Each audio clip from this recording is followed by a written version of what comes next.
नाज़रीन, छठी किस्म में यूनुस एमरे ख्वाब में एक दरवेश के पास जाते हैं जिनका नाम हाजी बख्ताश होता है।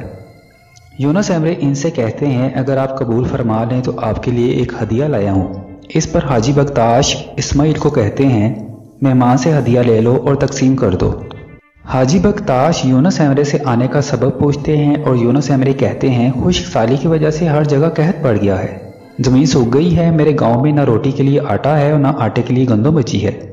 मेरे गांव के लोग कहते हैं, जाओ हाजी बख्ताश को तलाश करो, वो तुम्हें खाली हाथ नहीं लौटाएंगे। अपने खानदान और गांव वालों के लिए मुझे थोड़ी गंदम चाहिए। वो बुजुर्ग कहते हैं, गंदम की बजाय मैं तुम्हें हिम्मत दे सकता हूँ। फिर यूनुस एमरे कहते हैं, मैं हिम्मत का क्या करूँगा, मेरे गाँव वाले तो भूखे हैं। फिर दरवेश कहते हैं, क्यों ना हम तुम्हारे हदीये को गिने और हर हदीये के बदले तुम्हें इल्म अता करें। फिर यूनुस एमरे कहते हैं, हिम्मत और इल्म से लोगों की भूख कैसे मिटाऊंगा, मेरी तरफ तो गंदम ही है। फिर दरवेश इस्माइल को कहते हैं, मुसाफिर की सवारी को गंदम से भर दो, जिस पर यूनुस एमरे बहुत खुश होते हैं और शुक्रिया अदा करके चले जाते हैं।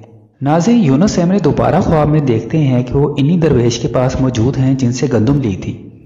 फिर यूनुस एमरे कहते हैं, मुझसे खता हो गई मेरे सुल्तान, आप मुझे हिम्मत देना चाहते थे और मैं गंदम मांगता रहा, आप गंदम वापस ले लीजिए और मुझे इल्म अता कर दीजिए। फिर वो बुजुर्ग कहते हैं, इसका वक्त गुजर गया है बेटा, अब इसके लिए ताब तक एमरे से अर्ज करो, तुम्हारी कुंजी उन्हीं के पास है। नाज़रीन, फिर यूनुस एमरे की आंख खुल जाती है, वो अपने ख्वाब पर गौर करते हैं और फजर का वक्त भी हो जाता है। नाज़रीन, फिर यूनुस एमरे अदालत जाते हैं और कोतवाल को फौरी तौर पर तलब करते हैं।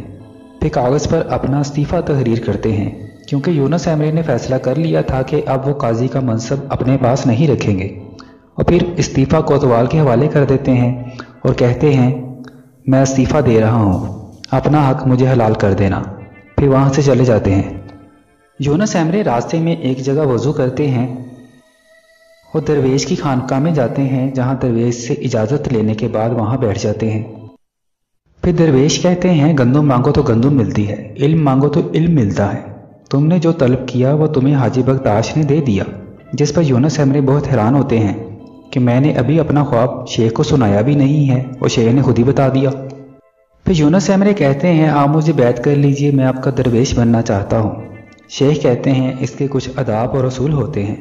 फिर शेख यूनुस एमरे को ज़ोहर की नमाज के बाद आने का कहते हैं। शेख कासिम आगा से कहते हैं, यूनुस एमरे अपनी गुमशुदा चीज़ की तलाश में आया है, हम इसे वापस नहीं भेज सकते, यूनुस एमरे को इसका हुजरा दिखा दो। फिर यूनुस एमरे अपने हुजरे में चले जाते हैं। दूसरी तरफ बाजारों में ऐलान हो जाता है कि यूनुस एमरे ने इस्तीफ़ा दे दिया है। नाज़रीन, दरवेश की खानकाह में इनके मुरीद इकट्ठे होते हैं। फिर दरवेश यूनुस एमरे को बैत करते हैं और कहते हैं, तुम जो कुछ हासिल करना चाहो इसके लिए मेहनत करो और हासिल कर लो, कलमा तौहीद को अपनी हयात का हिस्सा बना लो, तुम्हारे इर्द गिर्द एक आलम और एक जहान मौजूद है, इन सब की खिदमत करो, अपने हुजरे में जाओ और कलमा तौहीद का जिक्र करो। नाज़रीन, दूसरी तरफ शेख की बेटी अपनी वालदा से कहती है कि आपने सुना है काजी अफंदी मुरीद हो गए हैं। उधर कासिम आगा यूनुस एमरे को अल्लाह का जिक्र का तरीका बताते हैं।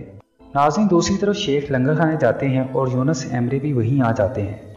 फिर शेख किसी काम से बाहर जाते हैं और आयनाल यूनुस एमरे के पास आकर बैठ जाता है और अपने तरीके से खाना खाने लगता है।